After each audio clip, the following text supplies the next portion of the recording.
नमस्कार दोस्तों, मैं जीके भाई रविंदर सर आज फिर आपके सामने हाजिर हुआ हूँ हरियाणा जीके के क्रैश कोर्स के साथ।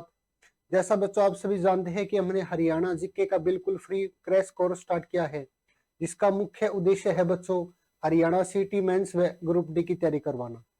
तो बच्चों आज उसी क्रैश कोर्स को हम आगे बढ़ाते हैं और जो आज की हमारी क्लास रहने वाली है, जैसा कि आप सभी ने बच्चों पहले टॉपिक पढ़ा था, हमारा लास्ट जो टॉपिक था वन्य जीव अभ्यारण्य एवं हरियाणा के वन। तो वे चीजें बच्चों हमने टॉपिक थ्योरिकल पढ़ लिया था और आज उस टॉपिक के एमसीक्यू पढ़ेंगे बच्चों। तो साथ साथ आपको भी आंसर दे के बताना है ताकि मेरे को भी पता चले आपकी जानकारी, आपने कितनी जानकारी प्राप्त की है और आपकी नॉलेज कितनी बड़ी है, आप कितने आंसर सही दे पाते हो। तो चलिए करते हैं आज के टेस्ट की शुरुआत बच्चों और देखते हैं आज का हमारा पहला क्वेश्चन।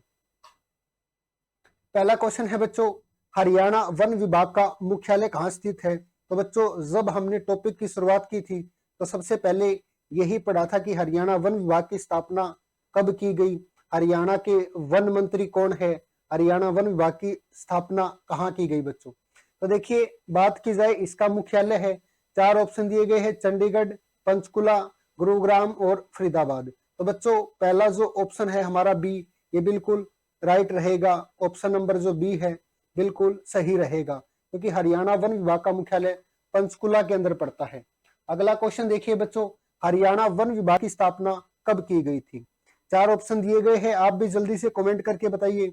1 नवंबर 1966, 22 दिसंबर 1972, 7 दिसंबर 1989, 1 नवंबर 1995। तो बच्चों ऑप्शन नंबर जो सी है हमारा बिल्कुल सही रहेगा। हरियाणा वन विभाग की जो स्थापना है 7 दिसंबर 1989 को की गई थी बच्चों। अगला क्वेश्चन देखते हैं, हरियाणा वन विभाग का मुख्य उद्देश्य क्या है बच्चों? यानी कि जो हरियाणा का वन विभाग बनाया गया बच्चों, इसका मुख्य उद्देश्य क्या था, इसको बनाने का मुख्य उद्देश्य क्या था? तो बच्चों ऑप्शन दिया गया है, वनों में जल संसाधनों के संरक्षण को बढ़ावा देना, बिल्कुल सही बात है। अगर वनों में हम जो जल संसाधन है इनको संरक्षण को बढ़ावा नहीं देंगे तो क्या होगा, हमारे वनों की समाप्ति होगी। वन्य जीवों को संरक्षण प्रदान करना, यानी कि वन के अंदर जो जीव रहते हैं उनको संरक्षण सुरक्षा प्रदान करना, तो ये भी हमारा जो वन विभाग है उसका मुख्य उद्देश्य था बच्चों। हरियाणा के पारिस्थितिक तंत्र को पुनः बहाल करना, तो ऑप्शन नंबर जो डी है बिल्कुल सही रहेगा क्योंकि कल की क्लास में हमने बिल्कुल अच्छे से इसके ऊपर डिस्कस की थी। ऑप्शन नंबर डी है बिल्कुल सही रहेगा। अगला क्वेश्चन देखिए, जल्दी से आप भी आंसर बताइए, हरियाणा वन विभाग की मुख्य पत्रिका का क्या नाम है? यानी कि हरियाणा वन विभाग है बच्चों जो एक पत्रिका जारी करता है और वो जो पत्रिका है बच्चों उस पत्रिका का नाम है, ऑप्शन नंबर बी दिया गया है, गीता उद्बोधन।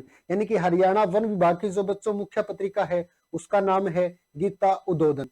अगला देखिए क्वेश्चन, हरियाणा राज्य वन नीति 2006 के अनुसार, यानी कि हरियाणा राज्य में बच्चों वन नीति 2006 लागू की गई थी, जिसके अनुसार हरियाणा के पारिस्थितिक तंत्र को बनाए रखने के लिए कुल 1% होना अनिवार्य है। तो बच्चों हरियाणा का जो पारिस्थितिक तंत्र है इसको बनाए रखने के लिए कुल कितने प्रतिशत भाग पर वन होने चाहिए, कितना लक्ष्य है बच्चों? तो कितना होना चाहिए बच्चों? कम से कम 20% भाग के ऊपर हरियाणा में कुल वन होने चाहिए। आप जानते हैं बच्चों हरियाणा पूरे भारत में सबसे वनों की दृष्टि से पिछड़ा हुआ राज्य है, सबसे कम वनों वाला राज्य है बच्चों हमारा हरियाणा, आपने अक्सर पढ़ा होगा।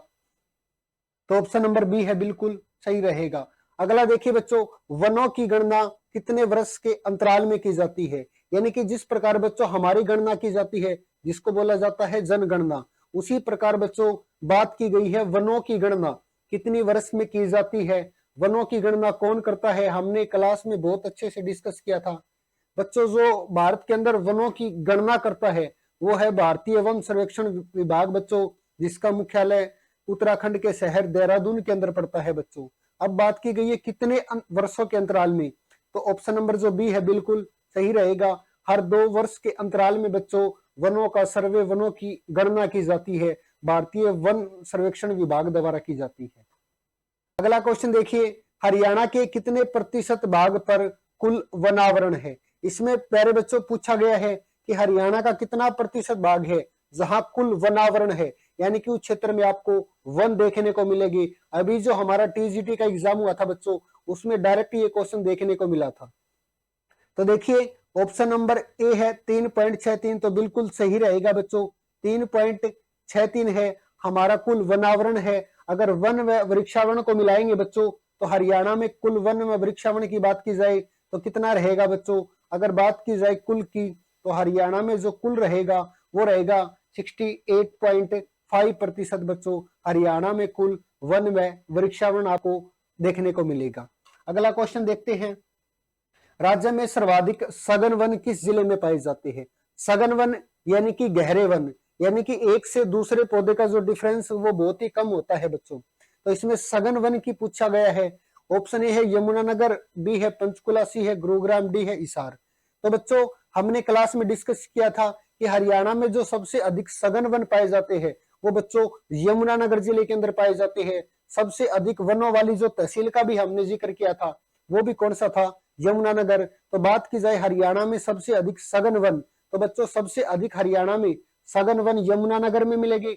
अगर बात की जाए बच्चों हरियाणा में सबसे अधिक खुले वन कहाँ पाए जाते हैं? बच्चों हरियाणा में सर्वाधिक जो खुले वन है वो कहाँ मिलेंगे? तो सबसे अधिक जो खुले वन मिलेंगे बच्चों हमें पंचकुला के अंदर मिलेंगे। हरियाणा में सबसे अधिक वनों वाला जो जिला है बच्चों वो भी पंचकुला रहेगा। प्रतिशत के अकॉर्डिंग भी रहेगा और वर्ग किलोमीटर के अनुसार भी सबसे अधिक जो वनों वाला जिला है बच्चों वो हमारा पंचकुला जिला रहेगा। अगला क्वेश्चन की ओर बढ़ते हैं। अगला है राज्य के किस जिले में सर्वाधिक खुले वन पाए जाते हैं? तो बच्चों जब भी जिक्र आए खुले वनों का तो आपको अक्सर जो खुले वन है वो हमें देखने के लिए कहाँ मिलेंगे बच्चों? कैथल, अंबाला, कुरुक्षेत्र, पंचकुला। तो अभी हमने चर्चा की थी हरियाणा में सबसे अधिक जो खुले वन है वो पंचकुला के अंदर मिलते हैं बच्चों। पंचकुला वही जिला है बच्चों जिसकी स्थापना 15 अगस्त 1995 को हरियाणा के 17वें जिले के रूप में की गई थी। तो पंचकुला में हरियाणा में सबसे अधिक जो खुले वन है ये पाए जाते हैं और सबसे अधिक वन भी पाए जाते हैं। अगला क्वेश्चन है प्रदेश के किस जिले में सर्वाधिक झाड़ियों का विस्तार है? तो बच्चों ये क्वेश्चन हमारा बदल गया है। पहले हरियाणा में जो सर्वाधिक झाड़ियां होती थी बच्चों गुरुग्राम में होती थी। सबसे कम जो झाड़ियां थी वो जींद जिले में पड़ती थी। लेकिन बच्चों आज वर्तमान की अगर हम बात करते हैं तो प्रदेश के अंदर सबसे अधिक जो झाड़ियां मिलेगी बच्चों हमें कहाँ मिलेगी? प्रदेश में सबसे अधिक झाड़ियां महेंद्रगढ़ के अंदर मिलेगी। और पूरे हरियाणा में पूछ ले कितनी वर्ग किलोमीटर के ऊपर झाड़ियां है? तो बच्चों 158 वर्ग किलोमीटर जो क्षेत्र है इसके ऊपर आपको झाड़ियां देखने को मिलेगी। लेकिन बात की जाए सबसे कम झाड़ियां कहाँ है? तो बच्चों सबसे कम झाड़ियां कहाँ है? ये हमें सबसे कम झाड़ियां मिलेगी बच्चों कहाँ मिलेगी? पलवल में, जो कितनी है 0 वर्ग किलोमीटर के क्षेत्र पर है, यानी कि बिल्कुल भी नहीं है। तो कहाँ मिलेगी बच्चों? पलवल के अंदर मिलेगी। ये वही पलवल है बच्चों जिसे हरियाणा की कॉटन सिटी, स्कूलों की नगरी, अस्पतालों की नगरी के नाम से जाना जाता है। तो पलवल के अंदर रहेगी।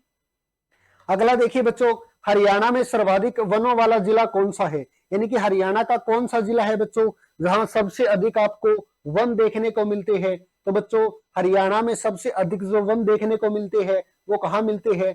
पंचकुला, अंबाला, यमुनानगर, करनाल। तो इसमें पूछा गया है बच्चों जिला, तो जिला रहेगा पंचकुला। लेकिन आपसे पूछ ली जाए बच्चों सबसे अधिक वनों वाली तहसील कौन सी है? तो वो तहसील कौन सी रहने वाली हमारी यमुनानगर रहेगी। एक चीज और याद रखनी है, हरियाणा में वर्तमान में कुल कितनी तहसील है बच्चों? तो हरियाणा में वर्तमान में कुल 95 तहसील रहेगी बच्चों। जो हमारा आर्थिक सर्वेक्षण है उसके अनुसार, जो हमारा बजट पेश हुआ था उसके अनुसार हरियाणा में 95 तहसील आपको देखने को मिलेगी बच्चों। अगला क्वेश्चन है पंचकुला जिले के कितने वर्ग किलोमीटर क्षेत्र पर वन पाए जाते हैं? तो बच्चों पंचकुला से पूछा जा सकता है क्योंकि पंचकुला अपने हरियाणा का सबसे अधिक वनों वाला जिला भी है। तो अगर बात की जाए पंचकुला में कितने रहेंगे बच्चों? तो पंचकुला में 392.10 वर्ग किलोमीटर जो एरिया है बच्चों इसके ऊपर आपको वन देखने को मिलेंगे। सबसे अधिक जो वन मिलेंगे वो कहाँ मिलेंगे बच्चों? पंचकुला के अंदर मिलेंगे। अगर बात की जाए हरियाणा में सबसे कम वन कहाँ है बच्चों? तो हरियाणा में सबसे कम वन आपको पलवल के अंदर देखने को मिलेगी। और बात की जाए पलवल में कुल कितने वर्ग किलोमीटर क्षेत्र के ऊपर है? तो बच्चों पलवल के अंदर 13.56 जो वर्ग किलोमीटर एरिया है बच्चों इसके ऊपर आपको वन देखने को मिलेगी। सबसे कम वनों वाला जो हमारा जिला रहेगा वो कौन सा रहेगा बच्चों? पलवल जिला रहेगा। अगला क्वेश्चन है प्रतिशत के आधार पर हरियाणा में सबसे कम वन कहाँ पाए जाते हैं बच्चों? तो अगर प्रतिशत के अकॉर्डिंग सबसे अधिक की बात करें तो रहेगा पंचकुला, और सबसे कम की बात करें बच्चों तो रहेगा हमारा फतेहाबाद। सबसे कम वन पाए जाते हैं 0.73% भाग के ऊपर बच्चों फतेहाबाद के अंदर वन पाए जाते हैं। फतेहाबाद ये वही जिला है बच्चों जिसका जो स्थापना है फतेह खां यानी कि फिरोज शाह तुगलक के नाम पर फिरोज शाह तुगलक ने की थी बच्चों। फिरोज शाह तुगलक ने अपने बेटे के नाम पर फतेह खां के नाम पर 1352 में बच्चों इसकी स्थापना की गई थी। यहाँ जो एक प्रसिद्ध चीज है बच्चों, प्रसिद्ध चीज एक चिल्ली झील है बच्चों। हरियाणा में सबसे कम जो पर्यटक घूमने आते हैं वो भी कहाँ आते हैं बच्चों, वो भी फतेहाबाद के अंदर आते हैं। हरियाणा की सबसे जो प्राचीन हवेली है बच्चों वो भी कहाँ पड़ती है, तो कहाँ पड़ती है, हमारे फतेहाबाद जिले के अंदर पड़ती है। फतेहाबाद का एक नगर है बच्चों जिसका नाम है टोहाना। टोहाना को बच्चों नहरों का नगर या नहरों का शहर के नाम से भी जाना जाता है, तो ये चीज भी हमें अवश्य याद रखनी है। अगला है हरियाणा में सर्वाधिक कौन सा वृक्ष देखने को मिलता है। तो बच्चों हरियाणा में जो सबसे अधिक आपको वृक्ष देखने को मिलेगा, ऑप्शन ए है नीम, पीपल, इजरायली बबूल या वट वृक्ष। तो बच्चों हरियाणा में सबसे अधिक आपको जो वन देखने को मिलेगा वो रहेगा बच्चों इजरायली बबूल। आपने अक्सर दातुन की होगी, इसकी एक लकड़ी होती है बच्चों जिसको तोड़कर दातुन किया जाता है, तो ये वही इजरायली बबूल है जिसे हम हमारी लोकल भाषा के ऊपर देसी किक्कर भी बोल सकते हैं। यानी कि लोकल भाषा में बच्चों इसे देसी किक्कर भी कहा जाता है, तो ये वही इजरायली बबूल है बच्चों। अगला क्वेश्चन देखिए, चैंपियन एवं सेठ के अनुसार 1968 में जो चैंपियन एवं सेठ दो व्यक्ति थे बच्चों जिन्होंने 1968 में वर्गीकरण किया था हरियाणा में वनों का, यानी कि उनके अनुसार हरियाणा में कितने प्रकार के वन पाए जाते हैं बच्चों। तो चैंपियन एवं सेठ का जो 1968 में वर्गीकरण किया था बच्चों इन्होंने, उसके अनुसार हरियाणा में कुल 3 प्रकार के वन पाए जाते हैं। कितने प्रकार के, 3 प्रकार के वन पाए जाते हैं बच्चों, और 3 प्रकार के वनों को 2 भागों में बांटा जा सकता है। तो दोनों चीजें हमें अवश्य याद रखनी है। अगला क्वेश्चन है एवं, यानी कि इससे के आगे बच्चों चैंपियन लिखा था वो कोई मिस करेक्शन की वजह से कट गया है, तो इसमें पूछा गया बच्चों चैंपियन एवं सेठ के वर्गीकरण के अनुसार हरियाणा के वनों को कितने भागों में बांटा गया है बच्चों। तो हरियाणा के जो वन है अभी हमने चर्चा की है, हरियाणा के वनों को 2 भागों में बांटा गया है। हरियाणा के जो वन है बच्चों 3 प्रकार के वन पाए जाते हैं चैंपियन एवं सेठ के अनुसार, लेकिन उनको भागों में पूछ ली तो बच्चों 2 भागों में बांटा गया है। अगला क्वेश्चन देखिए, निम्न में से कौन से वन हरियाणा में पाए जाते हैं। तो बच्चों ऑप्शन ए है उपोष्ण कटिबंध पाइन वन, ऑप्शन बी है उष्ण कटिबंधीय शुष्क पर्णपाती वन, ऑप्शन सी है ए व बी दोनों, ऑप्शन डी है इनमें से कोई नहीं। तो बच्चों हमारा जो ऑप्शन नंबर सी है ये बिल्कुल एक्यूरेट रहेगा, क्योंकि हरियाणा में 2 प्रकार के वन पाए जाते हैं बच्चों। एक है उपोष्ण कटिबंधीय पाइन वन जहां 100 सेंटीमीटर से अधिक वर्षा होती है, एक है उष्ण कटिबंधीय शुष्क पर्णपाती वन बच्चों, यानी कि इन वनों को हम पतझड़ वन भी बोल सकते हैं, जो मुख्य रूप से हरियाणा का दक्षिण पश्चिमी भाग है बच्चों। इस क्षेत्र में आपको अक्सर देखने को मिलेंगे, और इस क्षेत्र में बच्चों जो ये वन होते हैं इनमें अक्सर क्या है, जब भी सर्दी का मौसम आता है तो बच्चों पतझड़ का जब मौसम आता है तो इन सभी पौधों के पत्ते झड़ जाते हैं। जैसे नीम का पौधा हो गया बच्चों, हमारा शीशम का पौधा है, जामुन का पौधा है, ये इस प्रकार के पौधे बच्चों आपको मुख्य रूप से उष्ण कटिबंधीय शुष्क पर्णपाती वन है जो इन भाग में देखने को मिलेंगे आपको, जो हरियाणा का दक्षिण पश्चिमी भाग है। अगला है उपोष्ण कटिबंधीय वन के संदर्भ में कौन सा वाक्य सत्य है। यह वन, ऑप्शन है यह वन राज्य के उत्तर पूर्वी भाग पर पाए जाते हैं, बिल्कुल सही भाग है बच्चों। उपोष्ण यानी कि ये ठंडे क्षेत्र में पाए जाने वाले वन है। ऑप्शन बी है इनका विस्तार वहां है जहां औसत वर्षा 100 सेंटीमीटर से अधिक हो, बिल्कुल सही बात है। यह मुख्य चीड़, साल, देवदार व पाइन वन पाए जाते हैं। तो बच्चों 3 की 3 बात है जो बिल्कुल सही रहेगी। ऑप्शन नंबर डी है हमारा, ये बिल्कुल सही रहेगा। अगला देखिए क्वेश्चन, भारतीय वन अधिनियम 1927 की धारा 38 के अनुसार प्रदेश के वनों को कितनी श्रेणी में रखा गया है।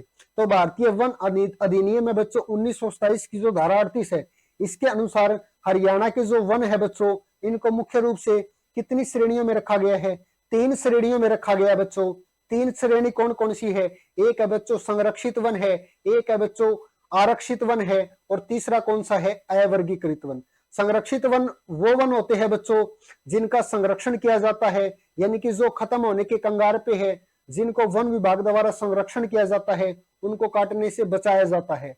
आरक्षित वन हमारे वो वन होते हैं बच्चों जो सड़कों के किनारे आपको देखने को मिलेंगे, नदियों के किनारे, या सरकारी जो इमारत है, भवन है, यूनिवर्सिटियां है बच्चों, वहां आपको देखने को मिलेंगे। और उस पेड़ की जो तना होता है उसको थोड़ा सा काट कर बच्चों उसके ऊपर नंबर लिख दिया जाता है और उसको आरक्षित कर दिया जाता है ताकि इसको कोई काट ना सके। तीसरा है बच्चों अवर्गीकृत वन, यानी कि जिसका कोई भी वर्ग डिसाइड ना हो। तो इन वनों में जो हमारे घरों में पौधे खड़े हैं बच्चों, हमारे खेतों में जो बाग लगे हैं, वे काउंट होते हैं। तो इस प्रकार हरियाणा में क्या है बच्चों, 3 प्रकार के वन पाए जाते हैं, 3 श्रेणियों में रखा गया है। निम्न में से कौन से वृक्ष आरक्षित वनों की श्रेणी में शामिल है? तो जल्दी से आप कमेंट करके बताइए आरक्षित वन कौन से है, क्योंकि अभी हमने चर्चा की है बच्चों आरक्षित वन घने जंगलों में खड़े वृक्ष, सड़क के किनारे खड़े वन, हमारे खेतों में खड़े वन। ऑप्शन डी उपरोक्त सभी। तो उपरोक्त सभी नहीं रहेगा बच्चों, हमारे खेतों में जो वन खड़े है वो कौन सी है? अवर्गीकृत वन है। घने जंगलों में खड़े वृक्ष कौन से है बच्चों?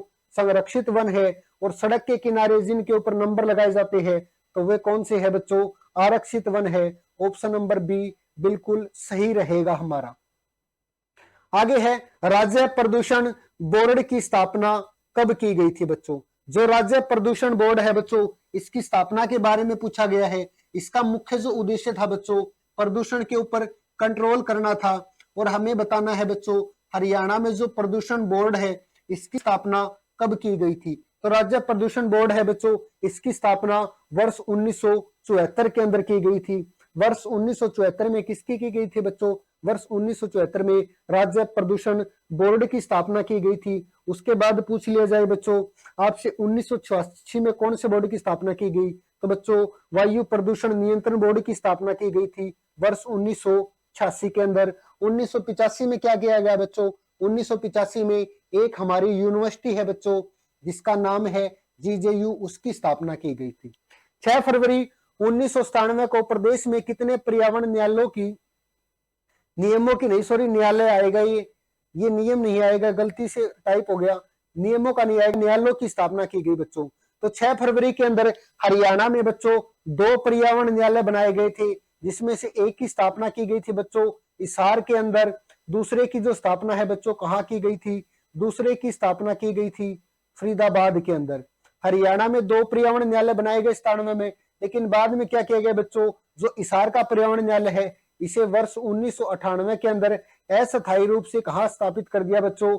कुरुक्षेत्र के अंदर अस्थायी रूप से इसे स्थापित कर दिया। तो वर्तमान में हरियाणा में पूछ ले 2 पर्यावरण न्यायालय रहेंगे, एक हमारा रहेगा फरीदाबाद और बच्चों दूसरा कहाँ रहेगा हमारा?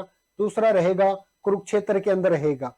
तो हरियाणा में कितने पर्यावरण न्यायालय की स्थापना की गई? 2 की गई थी।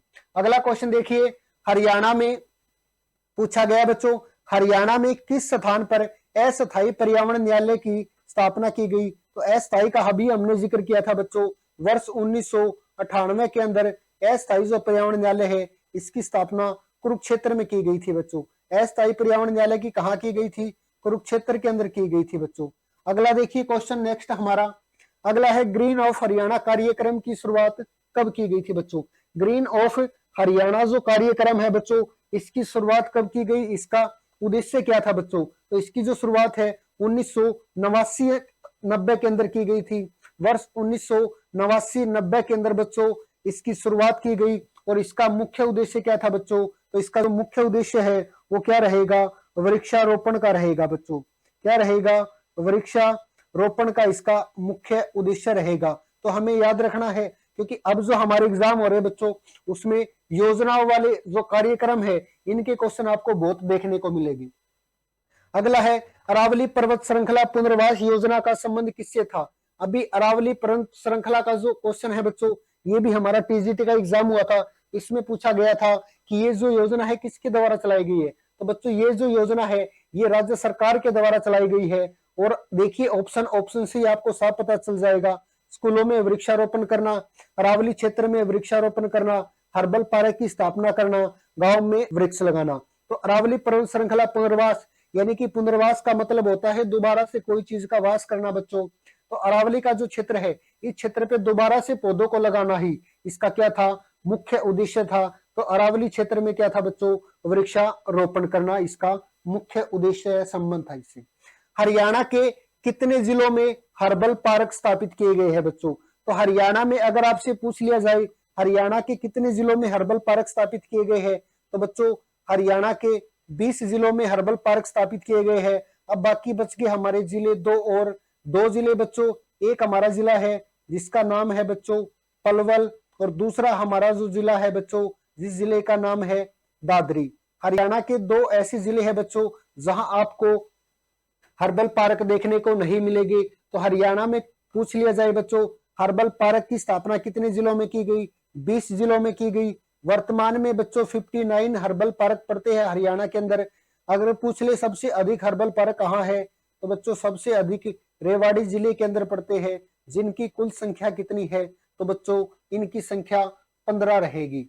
हरियाणा में सर्वाधिक हर्बल पार्क कहाँ है, तो अभी हमने चर्चा की थी बच्चों, 4 ऑप्शन है, चरखी दादरी, रेवाड़ी, गुरुग्राम और यमुनानगर। तो बच्चों हरियाणा में जो सबसे अधिक हर्बल पार्क है वो कहाँ रहेगी, रेवाड़ी में, जिनकी संख्या कितनी है बच्चों, 15 रहेगी। लेकिन चौधरी देवीलाल हर्बल पार्क के बारे में पूछा जा सकता है, जो हरियाणा का सबसे बड़ा हर्बल पार्क है, जो 184 एकड़ भूमि के ऊपर बना हुआ है बच्चों।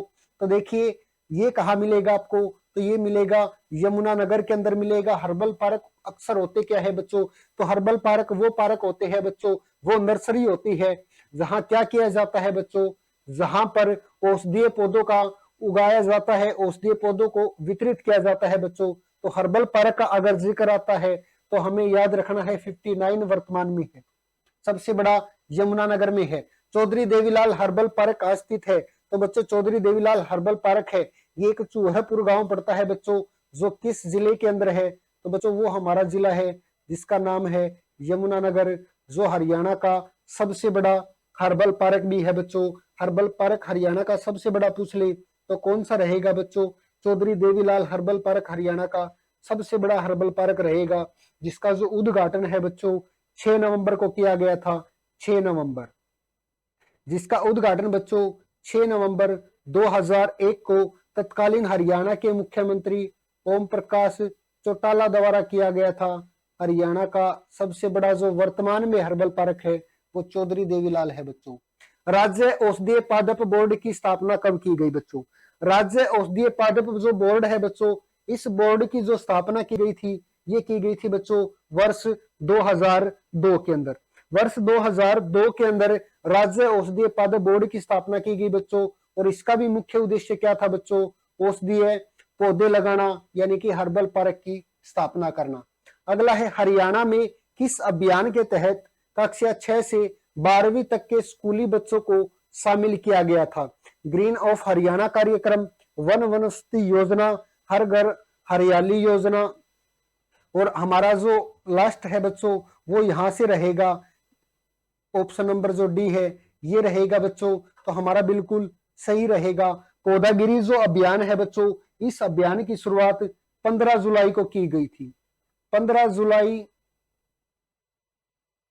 2018 को हरियाणा के वर्तमान मुख्यमंत्री श्री मनोहर लाल खट्टर द्वारा गुरुग्राम से की गई थी बच्चों।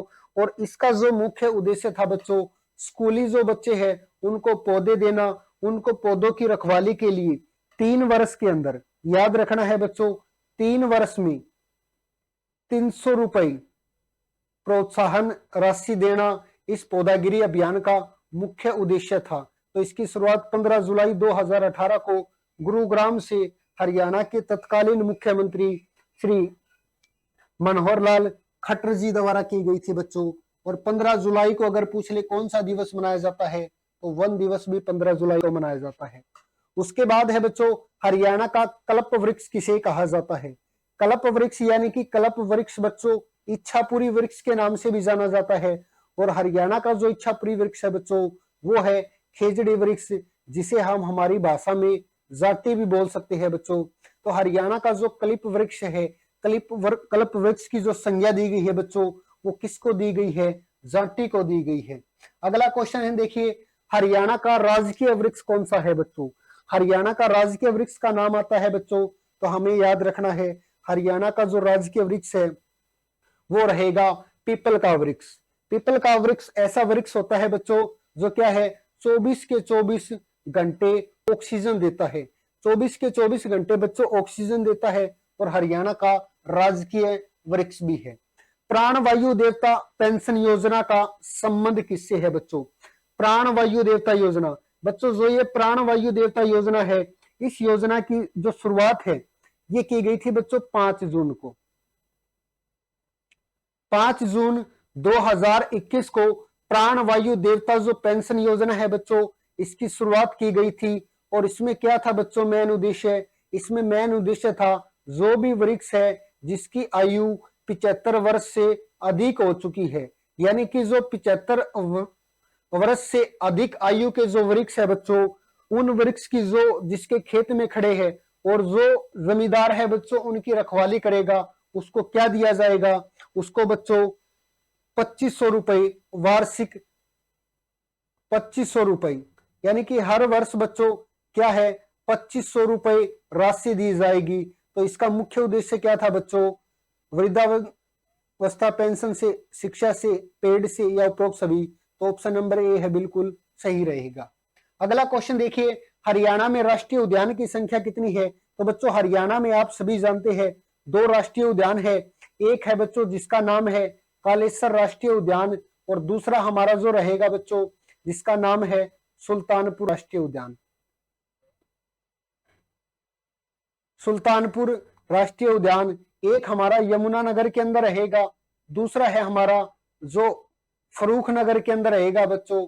और फर्रुखनगर कहाँ पड़ता है? फर्रुखनगर हमारा गुरुग्राम के अंदर पड़ता है। तो इस प्रकार हरियाणा में बच्चों अगर पूछ लिया जाए कुल कितने हैं राष्ट्रीय उद्यान, तो बच्चों हरियाणा में कुल 2 राष्ट्रीय उद्यान है। आगे देखिए सुल्तानपुर राष्ट्रीय उद्यान कहाँ पड़ता है? Option A Sohna, option B है फर्रुखनगर में, ऑप्शन सी बादशाहपुर में, ऑप्शन डी पटौदी में। तो बच्चों आपने अक्सर किताबों में पढ़ा होगा, आपने रटा होगा कि जो सुल्तानपुर है ये गुरुग्राम में पड़ता है। लेकिन हमें अगर थोड़ा सा डीपली तैयारी करनी है बच्चों तो शहर भी जानना होगा। कौन सा शहर है? फर्रुखनगर शहर है बच्चों, जिसका सुल्तानपुर गांव है वहां पड़ता है। आगे देखिए सुल्तानपुर राष्ट्रीय उद्यान को पक्षी विहार का दर्जा कब प्राप्त हुआ? तो बच्चों सबसे पहले बात की जाती है जो इसकी स्थापना की गई थी 1971 में स्थापित किया गया था बच्चों डॉक्टर सलीम अली दवाला। और इसकी जो खोज थी वो पीटर जैक्सन ने की थी बच्चों। 1972 को क्या किया?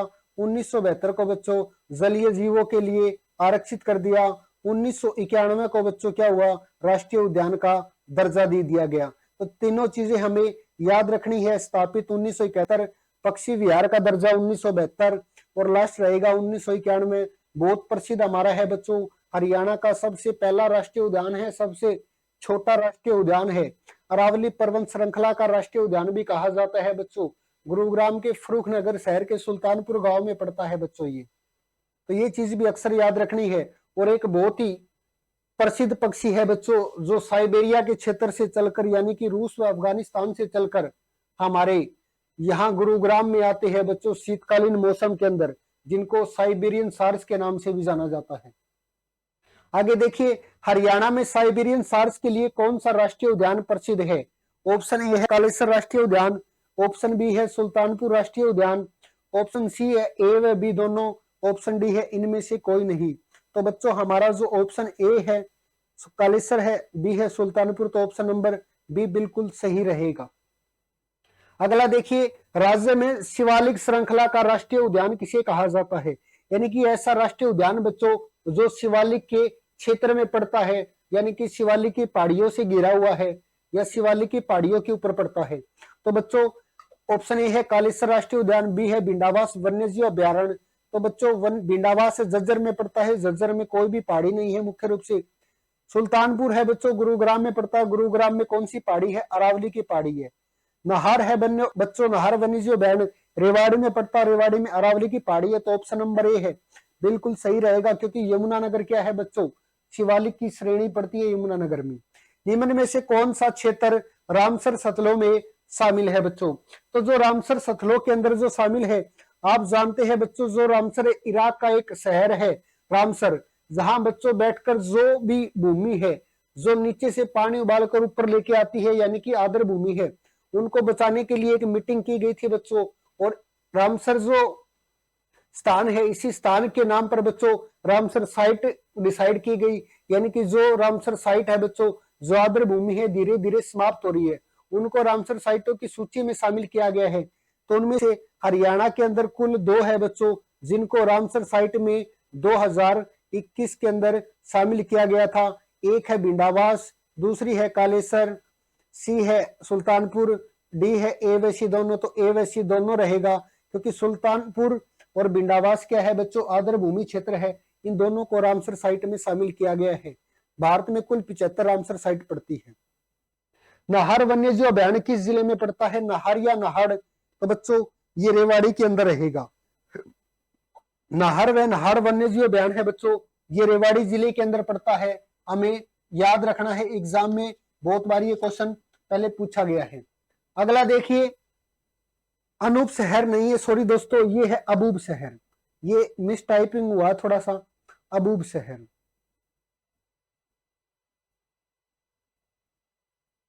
अबूब शहर पहले वन्य जीव अभयारण्य होता था बच्चों, लेकिन 2018 के अंदर इसे वन्य जीवों की सूची से हटा दिया गया। तो याद रखना है 2018 में वन्य जीवों की सूची से बच्चों इसको हटा दिया गया है।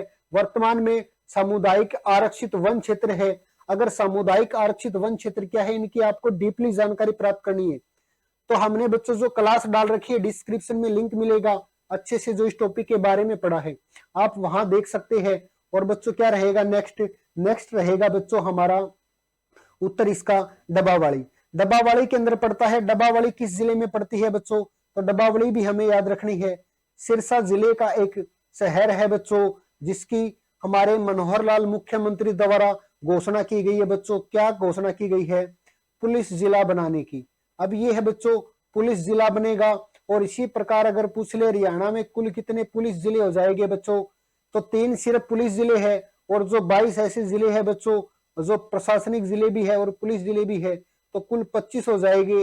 लेकिन आपसे पूछ ले बच्चों कुल केवल पुलिस जिले कितने हैं, तो बच्चों कुल केवल पुलिस जिलों की अगर बात की जाए तो हरियाणा में कुल केवल पुलिस जिले 3 रहेंगे।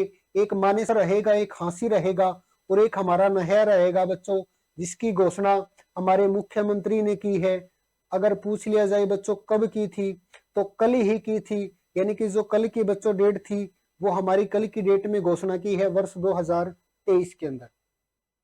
अगला देखिए, हरियाणा में आरक्षित वन क्षेत्र की संख्या कितनी है बच्चों, आरक्षित वन क्षेत्र।